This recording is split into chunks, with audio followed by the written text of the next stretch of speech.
If your team is speaking 5 brand languages, the market is hearing noise, not credibility. Let's talk about how this is uncomfortable.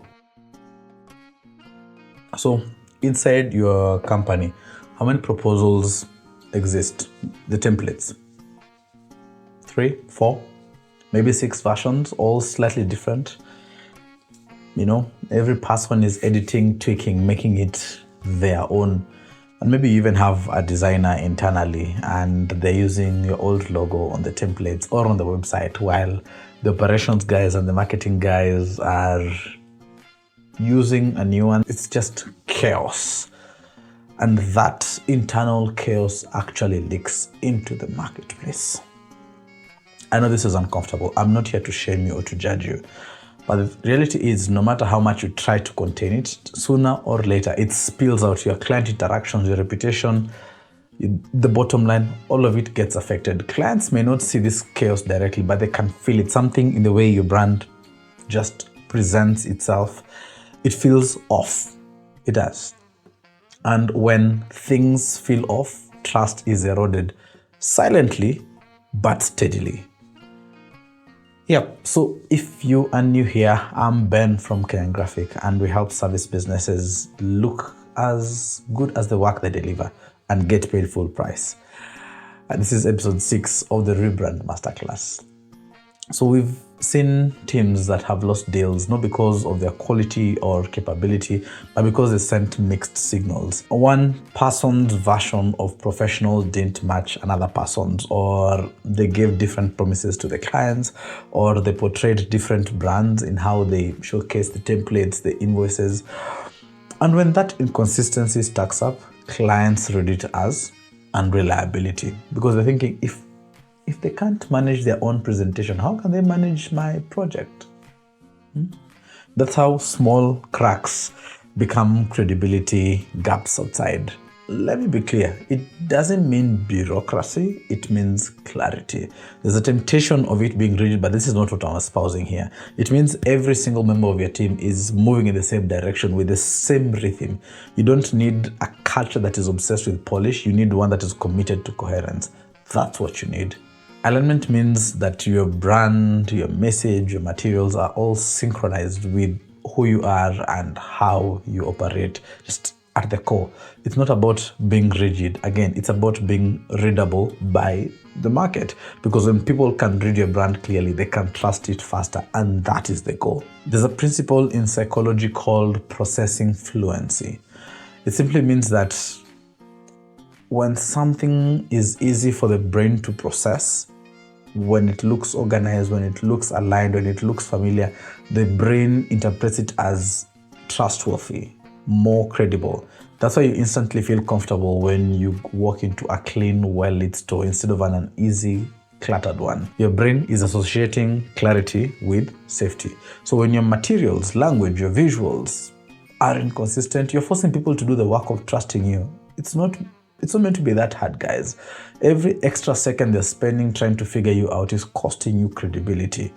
But if you have consistency, you're making this belief in you very easy. It turns understanding into instinct. The disciplined brands feel more reliable, not because they shout louder, but because they feel easier to believe. Some people say, our clients don't care that much about design. That's not entirely true. That's a myth. They might not care about design as a discipline, but they care deeply about how it makes them feel. Think about it. When you board a plane, you're not admiring the seat fabric or the typography or the iconography or the uniforms. You're thinking about the beach, the yacht, the break you've been waiting for. You see?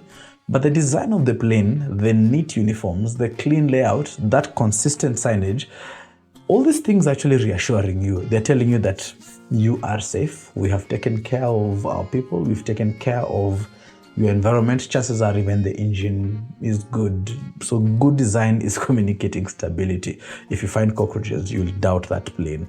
Bad design, however, raises questions you don't want to be asking mid-flight. It's the same thing with clients. They don't care about your hex codes or your Pantone or your fonts. They just care that every single detail is telling them you are in good hands, you are in safe hands. So remember, a brand is not what you say about yourself. That's marketing.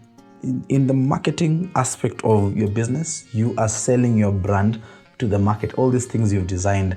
Brand is now whatever they feel about you, the gut feeling they have after they interact with you and your materials and your people. Your job is to give them a consistent, trustworthy signal that helps them develop the right feeling.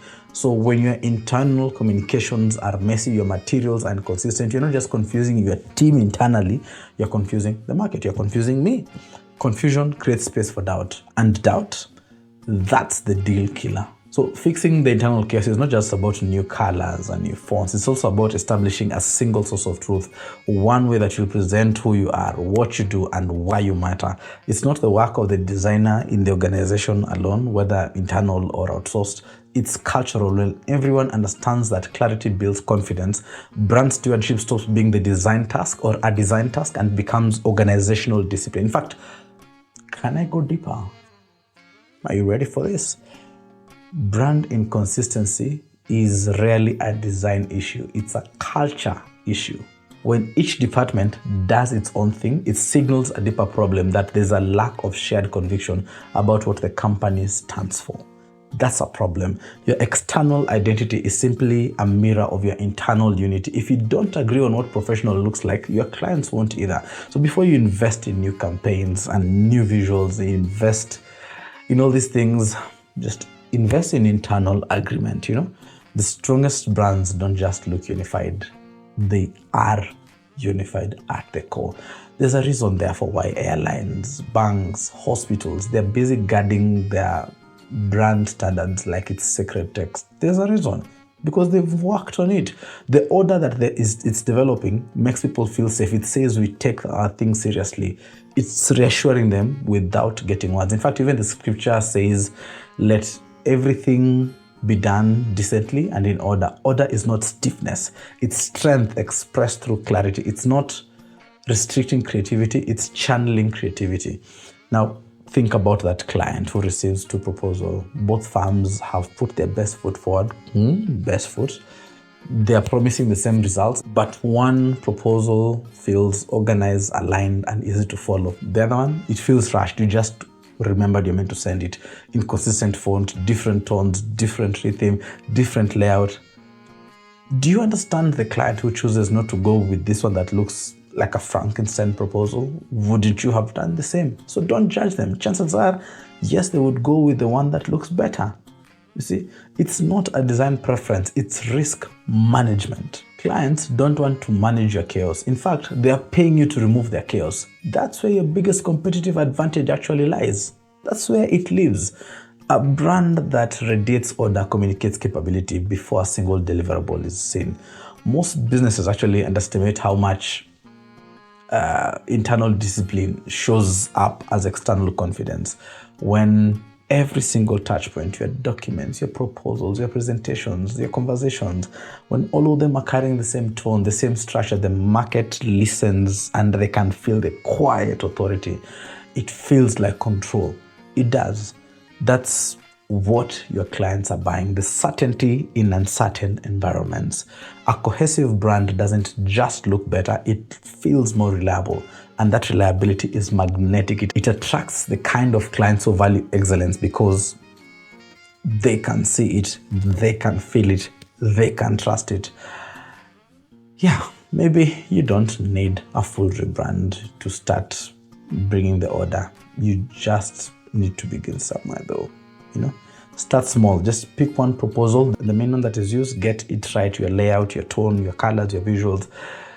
Once that one is set, pull together all materials into alignment with that, your proposals, your decks, your emails, your website. When you start noticing something is happening, it's called power, it's called momentum, because everything is working together. When your internal materials are speaking the same visual and verbal language, confidence starts growing naturally. Inside, then outside. Yes, and if you are uncertain about how your brand is doing holistically, not just the touch points, we have a quiz, the C4 brand quiz. It's on the description, on the bio, it's just everywhere. It shows you if you are doing well internally as a brand, because it can be shown on the outside. It reflects on the outside. Yes, it's free. You can do it, but it's only relevant to you if you actually apply. So if your brand was a conversation, would everyone be saying the same thing, or would people be talking over each other? Every inconsistent message is a competing voice. When those voices align, harmony happens, and harmony is going to be selling. Because your internal order or disorder is the first thing your clients feel long before you think they're paying attention. So bring your house to order, not to impress them, but to express who you are clearly, consistently, and confidently. When you do, your brand becomes what it was always meant to be. It's a mirror of your excellence, not just a mask for your confusion.